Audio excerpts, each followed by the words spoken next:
Welcome, murakaza neza mu ishuri rya Action Driving and Language School. Ni ishuri ribafasha kwiga indimi z'amahanga harimo n'ururimi rw'igifaransa. Nge uri imbere wanyu nkaba nitwa Joseph, benshi muzi nka Professor Joe, nkaba ari nge ugiye kubafasha kwiga ururimi rw'igifaransa. Ibi mubona hangaha ni bimwe mu byo twiga muri grammaire y'ururimi rw'igifaransa. Nk'uko mubibona twari turi kwiga icyo twita les modifications grammaticales. Les modifications grammaticales ni iki? Ni bimwe mu maelema ishobora gutuma verbe yacu ihindagurika kubera yuko verbe iri mu bwoko bw'amagambo ahindagurika mu gifaransa, kubera yuko tuiga ubwoko 9 bw'amagambo. Muri ubwo bwoko 9 bw'amagambo mu gifaransa hari ubwoko 5 buhindagurika, hari n'ubwoko 4 budahindagurika. Muri ubwo bwoko 5 buhindagurika hakaba harimo na verbe. Verbe rero ikaba igira icyo twita modification grammaticale. Iyo turebye kuri modification grammaticale, ubwo turagenda tureba kuri za element zishobora gutuma ya verbe ihindagurika. Alors, ces modifications grammaticales ni zihe? Harimo les personnes cyangwa se abantu, il y a les nombres cyangwa se umubare, il y a les temps, igihe, il y a les formes, hanyuma tukagira na mode. Alors, iyo tuvuga ku bantu tureba iki? Donc, premièrement, tureba la première personne, ariwe je, la personne qui parle, ubwo muri make ni wa muntu uba uri kuvuga. Il y a la deuxième personne qui est remplacée par tu. Hariya ni wa muntu uri kubwirwa, comme ça le dit en français, la personne à qui on parle. Ni ukuvuga ngo ni wa muntu mandi kuvugana nawe directement. Hanyuma, il y a la troisième personne, la personne de qui l'on parle. Hariya ni wa muntu tuba turi kuganiriraho, ariwe dusimbuza na il cyangwa elle. Mais aussi, il y a les nombres. Les nombres, ahangaha ni umubare, baratubwira ngo il existe des nombres. Hari nombre iri singulier, hakaba na nombre iri pluriel. Alors, les nombres tuvuga ahangaha ni nombre y'aba bantu n'ubundi baba bari hano hejuru. Ni ukuvuga ngo muri makeya, mu gihe njyewe Professor Joe ndi kumwe n'undi muntu turimo kuganira, hariya ntago biba bikiri muri singulier, ahubwo biraba byagiye muri pluriel. Alors, ya je na tu yacu bizaduhereza nombre pluriel ariyo nous, muri make mu Kinyarwanda twebwe. Et puis, il y a wowe ndi kuganira nawe, niyo uri kuganira n'undi muntu w'igitsina gabo cyangwa se w'igitsina gore. Hariya urumva neza yuko njyewe Joe ntarimo, ubwo urumva ko tuzakoresha vous. Ahangaha vous izaba ije gusimbura wowe n'undi muntu muri kuganira. So, mu gihe kuri parti ya gatatu, iyo ari abantu bandi bari kuganira, nge nawe tutarimo, tuzifashisha il. Ahangaha ni mu gihe mfite combinaison ya masculin na féminin, nzagira il. Ariko nabwo iyo mfite il plus il, nabyo biza kumpereza il au pluriel. Et finalement, iyo mfite les deux sujets ziba ziri mu gitsina gore, ça nous donne les elle au pluriel. Et puis, nyuma yaho ngaho, il y a aussi les temps, ibihe. Mu gifaransa, il existe 3 temps. Tugira ibihe bitatu. Il y a le présent. L'action se passe au moment où l'on parle. Muri makeya, présent tuzayikoresha mu gihe igikorwa kiri kuba neza neza muri uwo mwanya nanjye ndi kuvuga. Il y a le passé. L'action se passe avant le moment où l'on parle. Muri makeya, igikorwa cyabaye mbere y'uyu mwanya ndi kubaganirizaho. Il y a aussi le futur. L'action se passe après le moment où l'on parle. Muri makeya, futur ni igihe tuzaba turi kuvuga ku gihe kizaza. Ahangaha igikorwa kizaba nyuma yuko dushoje kuvuga. Alors, nyuma ya temps tuza kugira icyo twita forme. muri makeya verbe ishobora kugaragara muri forme zitandukanye. Alors, il y a aussi les quatrième point qu'on appelle les formes. De la même manière que tugira ibihe bitatu, tugira na forme eshatu. Donc, je vais dire, il existe 3 formes. De ces formes, il y a la forme, premièrement, qu'on appelle la forme active. La forme active, aha baratubwira ngo le sujet fait l'action. Aha sujet muri makeya ni wa muntu uri gukora igikorwa, nkuko batubwiye ngo le sujet fait l'action. Aha ngaha biranyereka ko njyewe Jo, ko wowe uri kunkurikira urimo gukora cya gikorwa. Nshobora gutanga nk'urugero nkavuga ngo je sers à boire. Aha urabona yuko je ariyo sujet yansimbuye iri kwerekana yuko ndi gutanga icyo kunywa. Njyewe ndi gutanga icyo kunywa. Tandis que il y a la deuxième forme qu'on appelle la forme passive. Avec la forme passive, baratubwira ngo les sujets subissent. Les sujets subissent l'action.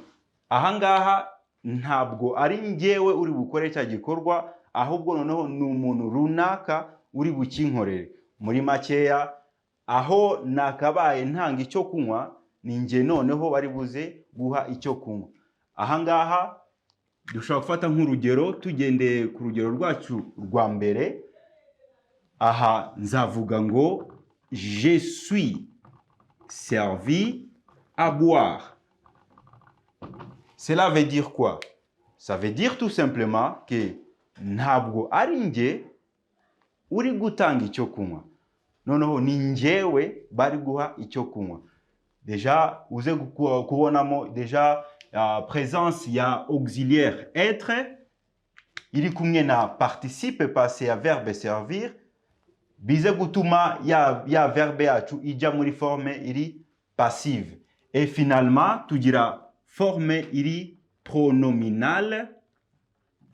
Alors, avec la forme pronominale, yo tuzayikoresha kwerekana yuko noneho aha ntabwo ndi butange, aha ngaha nta uri bumpereze, ahubwo noneho ndabyikorera njyewe ubwanjye. Ubwo aha baratubwira muri make les sujets et les compléments. Et les compléments remplacent la même personne.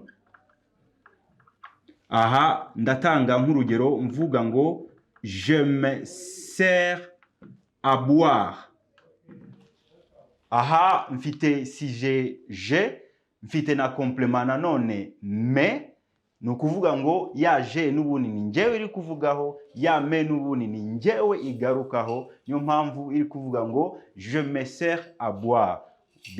Bivuze yuko muri forme pronominale aha ngaha ntabwo dukora igikorwa kubw'undi muntu. Aha ngaha ntabwo undi muntu adukorera igikorwa, ahubwo noneho turakikorera. Iyo akaba arizo forme eshatu tugira mu rurimi rw'igifaransa. Alors, si nous terminions par le mode, turamutse tuvuze kuri mode.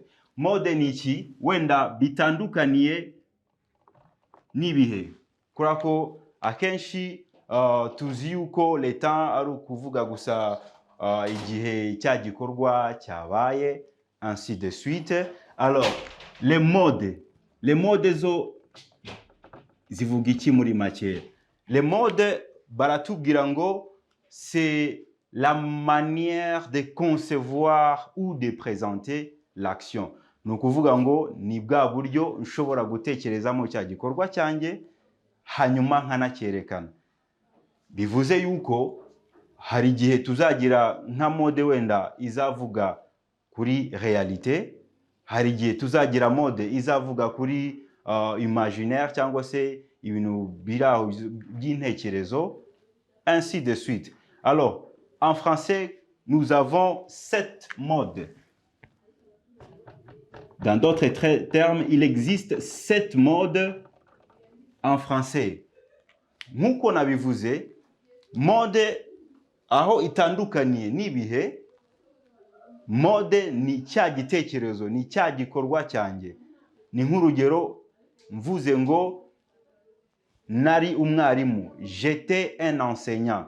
Urumva yuko nabivuze ahahise.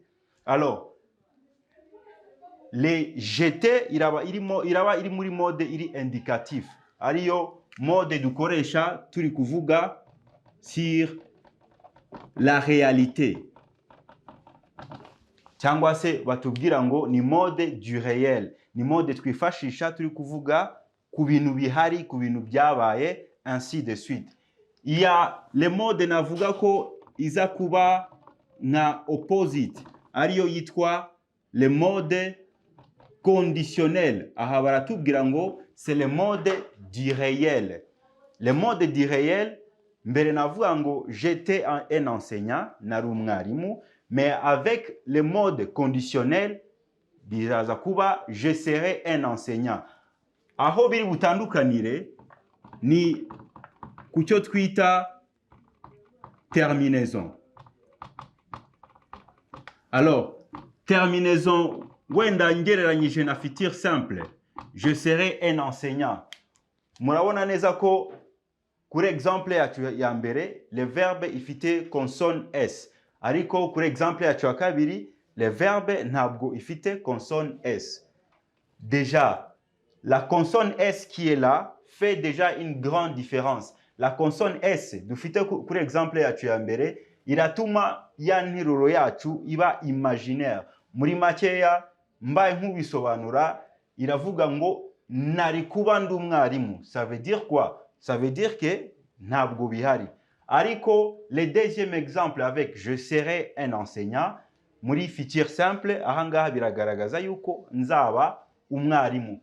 Donc, aha, comme vous le comprenez, aha mbere yari condition, mu gihe exemple ya kabiri ari réalité. Ni ukuvuga ngo mode indicatif tuyikoresha mu gihe turi kuvuga ku bintu twizeye, ibintu byabaye, ibintu biba wenda cyangwa se bizaba no mu gihe kiri imbere. Mu gihe mode conditionnel yo tuyifashisha mu gihe turi kuvuga ku bintu biri imaginaire, soit biri imaginaire, soit biba bigomba donc bigendera kuri condition runaka. Donc l'action dépend d'une condition. Muri make nshobora kuvuga ngo je serai un enseignant si j'avais étudié. Ati nari kuba ndi umwarimu iyo mba narize. Ça veut dire quoi? Condition ntujuje yari yo kwiga, ni nayo mpamvu ubu ngubu ntari umwarimu. Yeah, so muri makeya reka duse nkaho aba ariho tugarukira kuri uyu munsi. Nk'uko nababwiraga twaganiriye ku byerekeranye n'ama modification ari grammaticale, ariko ama modification ari grammaticale ya verbe cyangwa se inshinga. Alors, nongere mbabwire ngo karibu muri Action Driving and Language School. Ni ishuri ribafasha kwiga indimi mu gihe gito cyane. Bya bindi mwumva yuko bidashoboka, ahangaha birashoboka. Za ndimi wumva yuko udashobora kwiga uri mukuru, ahangaha birashoboka kandi mu gihe gito cyane. Ntabwo twigisha indimi gusa, twigisha n'amategeko y'umuhanda, tukigisha na tourisme. Muze, ni karibu, ni karibu. Dukorera muri Shike, dukorera i Remera, dukorera i Musanze, kandi vuba ahangaha dufite n'indi branche i Nyabugogo. Rwose nababwira ngo ni karibu, ni karibu, imiryango irafunguye, murakaza neza mwese.